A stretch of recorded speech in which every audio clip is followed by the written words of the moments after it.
Competition बघायचं आहे, video शेवटपर्यंत बघा. आज आपल्या घरातलं 6 दिवसाचं गणपती जाणार होतं, तर सगळीजण गलीत मिरवणुकीची वाट बघित थांबलेली. तर गावात परत गेलो, बघतोय तर चौकात बँजोचा धुळा चाललेला.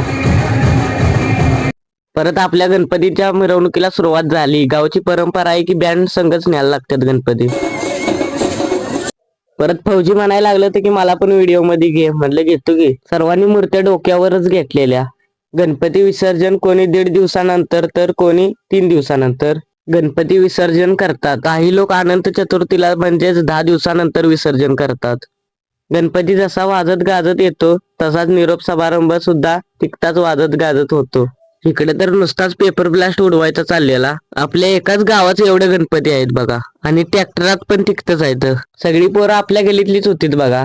त्यासनी गणपती विसर्जन करून नाचायला याची घाई झालेली. परत नदीवर पोचल्यावर आपली आरती पण चालू झाली गणपती.